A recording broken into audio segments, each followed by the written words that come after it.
So guys, favorite kong lutuin yung pakbet. Ayan yung ating mga gagamitin. Karne, tapos itong mga gulay na sari-saring gulay na pang pakbet. Tara, umpisahan na natin ang pagluluto. Bali dito sa kawali lalagay ko lang itong karne. Tapos i-stir fry lang muna natin ito ng saglit. Palabasin natin yung kanyang mantika. Ayan guys, takpan muna natin. Guys, tingnan na natin. Ayan, lumabas na yung sarili niyang mantika.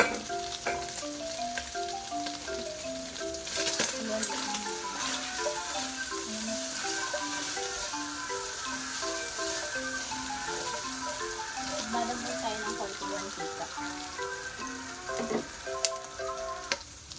May magigisa na tayo dito. Haluin natin ulit.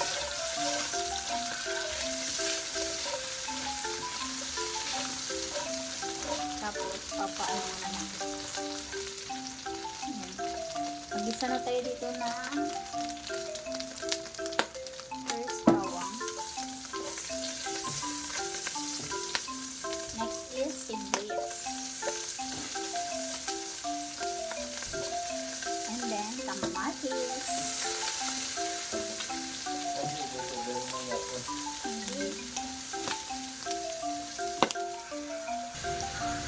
Ayun guys, kapag naggigisa ako ng kamatis, tinadurog ko talaga yan siya para lumabas yung patas. Tapos next is maglalagay tayo ng patis.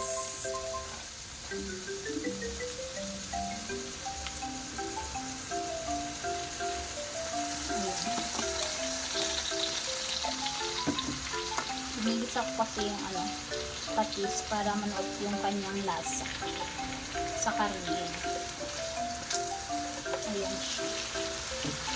Nekos.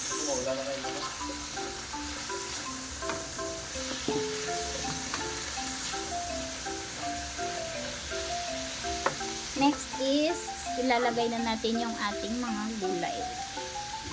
Ayan, gulay. Then, haluin ulit.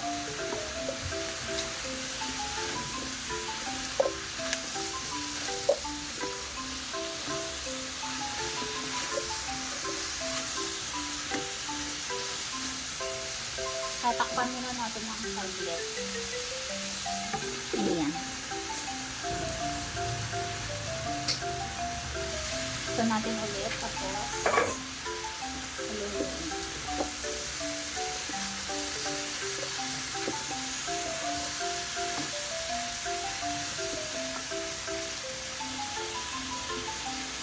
Ayan siya. Then, maglalagay na tayo dito ng water. Ayan, konting tubig lang.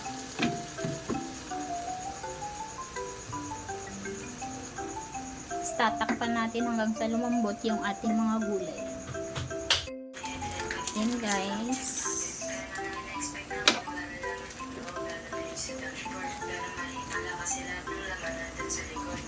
Ayan, malambot na yung karne, so titimplahan natin ng Maggi.